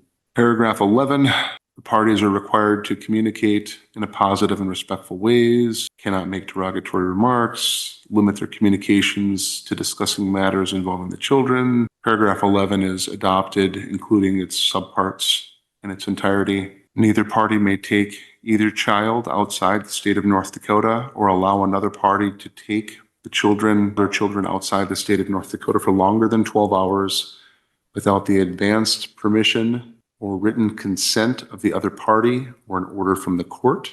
In terms of any communication, neither party may restrict or prohibit the parent not exercising parenting time from communicating with either NJ or FJ. Both parties must make available to the children frequent liberal visitation by reliable electronic means, including Zoom, FaceTime, Skype, or telephone, with the off-duty parent or parent not exercising parenting time. The on-duty parent exercising parenting time shall not unreasonably deny the other parent's reasonable requests for electronic communication with the children by reliable electronic means, considering the children's schedules, routines, and activities. In terms of a holiday schedule, we do have some holidays coming up, all right? So my schedule, at least in the interim, will apply to the year 2026 and the year 2027. The second half of winter break, starting at 6 o'clock on the day marking the midpoint of the winter break from school until the day before school resumes. For 2026, that's not applicable because it's already expired. In 2027, that second half will, if we still have an interim order at that point, that parenting time will be Ms. Johnson's. Easter weekend of 2026 is not applicable because it's already expired in 2026. In 2027, Easter will be Mr. Dobson, and that goes from the day school lets out for the break through 6 p.m. on the day before school resumes. Mother's Day, 6 p.m. through 9 p.m. will always be Ms. Johnson. Memorial weekend from Friday at 6 to Monday at 6 in 2026 will be Mr. Dobson. In 2027, it'll be Ms. Johnson. Father's Day from 6 p.m. until 9 p.m. will always be Mr. Dobson. Independence Day from July 3, 6 p.m. through July 5 at 6 p.m. will be Ms. Johnson this year and Mr. Dobson in 2027. Labor Day will be Mr. Johnson this year. Mr. Dobson, Ms. Johnson in 2027. The fall conference for the North Dakota Conference of Educational Leaders, that school break, will be Mr. Dobson in 2026, Ms. Johnson in 2027. First half of Thanksgiving from when school lets out on Wednesday through 6 p.m. on Friday will be Ms. Johnson in 2026 and Mr. Dobson in 2027. Second half of Thanksgiving break from 6 o'clock Friday through 6 the day before school resumes will be the inverse of the previous order. And the first half of winter break will be Mr. Dobson when school lets out 6 p.m. until the day marking the midpoint of the winter break in 2027. That will be Ms. Johnson. I don't think that this case will be continued that long. I'm hoping the parties can work out an appropriate time But nevertheless, if it is still going on in 2027, I went through the end of this and all of next year as well. For that holiday schedule will take preference and precedence and supersede regular parenting time. I don't have in that holiday schedule the children's birthdays or the parents' birthdays. Those just happen to fall as they fall in the regular parenting time schedule. Modification, paragraph 12, 13, and 14 are adopted and incorporated. I find those to be reasonable. At this time, the court does not award child support. At this time, Mr. Dobson has indicated that he has the ability to put the children on insurance. I'm assuming that it right now is not the open enrollment period. So I'll reserve the insurance decision for now. Any insurance coverage for the children at this time shall remain in effect and in the same form and amount in the interim period. No changes to the children's insurance policies are allowed in the interim without order of the court. And any parties paying premiums must continue to pay those premiums as applicable until further order of the court. All non-covered expenses for the children's uncovered medical, dental, vision, orthodontic, mental health, treatment fees, counseling fees, deductibles, copays, and insurance and other non-covered costs shall be equally divided between the parties 50-50. If one parent has incurred those non-covered healthcare expenses for either NJ or FJ, the parent must provide proof of the expense to the other parent within 60 days. A claim for reimbursement not made within those 60 days of insurance processing is deemed waived and forfeit. Once a parent receives proof of a non-covered health expense, that parent shall reimburse the other paying parent within 60 days. If either parent fails to reimburse the other paying parent within that time frame, the non-paying parent shall be responsible for all legal fees incurred by the paying parent in their efforts collecting reimbursement. Under that paragraph, all other requests for interim relief are denied and or reserved for trial. Ms. Brazel, did I get everything that you had requested? Yes, Your Honor. Do you have any questions about what I ordered? No, Your Honor. All right. And I don't care if you incorporate the attorney's fees finding into that interim order as well, or if you want to do that in a separate order, as long as that order on objections and attorney's fees makes it into a proposed written order as well. So I can sign it and it's made part of the record.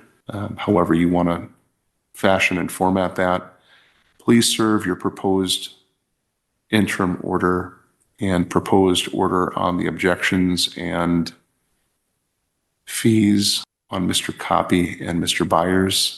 And Mr. Byers, if ordinarily I'd give you 14 days to respond to make sure that it's consistent with what I ordered before I would sign those documents. That's what the rule requires. But in light of the interim nature and the emergent nature of the order, if you could review it as soon as possible and tell me whether you accept or have any corrections or objections, I would appreciate it so I can get that written order signed as soon as possible and the parties have a document that they can refer to. Any questions about that, Mr. Byers? No, Your Honor. All right. Anything else from either party? No, Your Honor. Hearing nothing, we are adjourned. Have a good day. This was only an interim hearing, but the judge's ruling sends a powerful message about what can happen when one parent completely cuts the other parent out of a child's life, while the older child will finish the school year where she is. The court has already outlined a major custody shift moving forward. The bigger question now is, what happens at the final stages of the case? Subscribe to follow this custody battle and see whether the mother can regain ground in future proceedings, or whether the father ultimately secures a permanent custody victory.